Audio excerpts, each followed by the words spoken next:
ሓምሳይ ነጥብና ኣደ ኣምላኽ እያ እዚውን ብግልፂ ማለት እዩ ኣብቲ ተሃድሶ ካበይ ናበይ ካብ ዝብል እቲ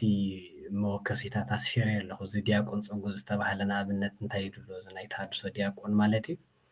ድንግል ማርያም ወላዲት ኣምላኽ ክትበሃል ኣይግባእን እዩ ይብል ናይ ኢትዮጵያ ተሃድሶ ኣሕዋቶም ነዚኦም መምሃራኖም ከዓ እንታይ ይብላ ኣብቲ መፅሓፉ ኣብቲ መፅሓፎም ዘስፈርዎ ማለት እዩ ብሓቂ ብማርያም ክትኣምን ዶ ይግባእካ እዩ ትብል መፅሓፍ ኣላቶም የአይን ማርያም ኣምላኽ እዮም ዝገብርዋ ኦርቶዶክስ እዩ ይድሕሱ ሕጂ ብሓቂ ብማርያም ክትኣምን ዶ ይግባእካ እዩ ኣብ ትብል መፅሓፎም ኣብ ገጽ 78 ገጽ 80 ማርያም ኣደ ኣምላኽ ወይ ወላዲት ኣምላኽ እያ ምባል መናፍቅነት እዩ ይብሉ ኦኬ ኣይነ እየ መናፍቅነት ሕጂ ንርአዮ ንሕና ከዓ ሓምሲት ነጥብና ማርያም ኣደ ኣምላኽ እያ ዝብል እዩ ሉቃስ ምዕራፍ 1 ፍቅዲ 43 እንተኸይድና ብዙሕ ጥቅስታት ኣይድርድረልኩም ነብዚ ኣደ ጎይታይ ናባይ ክትመፂ እዚ ካበይ ኮነለይ ትብል መንፈስ ቅዱስ ንኤልሳቤጥ መሊእዋ ስለዚ ብመንፈስ ቅዱስ ተመሪሓ ንቅድስቲ ድንግል ማርያም ኣደ ጎይታይ ኢላት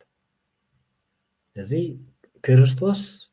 ወላዲት ኣምላኽ ቅድስቲ ድንግል ማርያም ኣደ ጎይታ ምባል ኣደ ኣምላኽ ምባል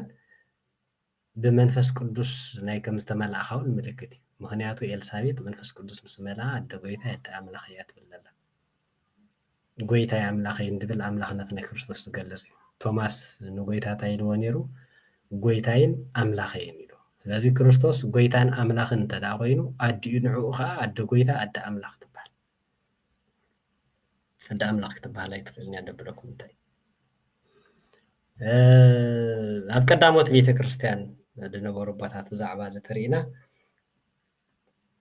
ኦሪገን ኣደ ኣምላኽ ዝብል መፀውዒ ንቅድስቲ ድንግል ማርያም ይጥቀመሉን ኣደ ኣምላኽ ብላን ነይሩ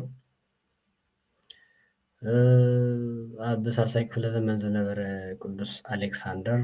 ናይ እስክንድርያ ፓትርያርክ ማለት እዩ ኣደ ኣምላኽነታ ይገልጽ ነይሩ ቅዱስ ኣትናቴዎስ ቅዱስ ባስልዮስ ቅዱስ ገርገርዮስ ዘእንዚናዞ ቅዱስ ገርገርዮስ ዘኑሲስ ቅዱስ ቄርሎስ ዘኢየሩሳሌም ቅዱስ ኣምብሮስ ዝብጎኒ ደሎ እቲ መፅሓፍቶም ከይድኩም ከተንብቦ መወከሲ ኩሉ ምንባብ የድልየናኒ እዞም ኩሎም ኣቦታት እዚኣቶም ድንግል ማርያም ኣደ ኣምላኽ ምዃና ዝኣምኑ ዝነበሩ እዮም ምክንያቱ መፅሓፍ ቅዱስ ንክርስቶስ ኣምላኽ እዩ ኢሉ እንተዳ ገሊፅዎ ክርስቶስ ኣምላኽ እዩ ኢልካ ተኣምን እንተኮይንካ ክርስቶስ ካብ ድንግል ማርያም ከም ተወለደ ድማ ተኣምን እንተዳ ኮይንካ ድንግል ማርያም ኣደ ኣምላኽ ምባል ምንም ለተሓታተት ኣይነበረን ቅዱስ ኣብሎዲዮስ ገለ 2-3 ጠቕስ ከንብበልኩም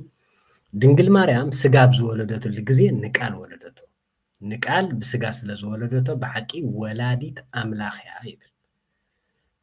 ቅዱስ ኤፍሬም ሶርያዊ ካብ ሕልና ንላዕሊ ነዚ ድንቂ ምስጢር ኣንክሮ ይግባእ ምድራዊት ሰበይቲ ሰብ ንዝኾነ እግዚኣብሔር ቃል ወለደቶ ድንግል ንፈጣሪያ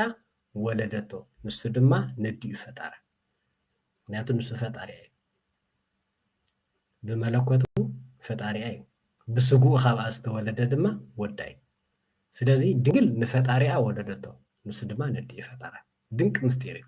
ካብኣ ንሱ ዝፈጠሮ ስጋ ተዋሃደ ይብል ቅዱስ ቄርሎስ ዘእስክንድርያ ኣምላኽ ዝወለደት እያ እንተበልና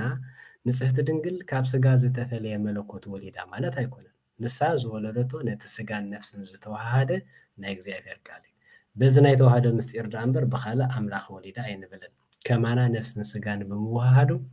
ንሓደ ክርስቶስ ብዘደንቕ ልደት ኣብ ዝወለደትሉ ግዜ ንጽሕቲ ድንግል ቴዎቶክስ ምዃና ንኣምን እዚ ማለት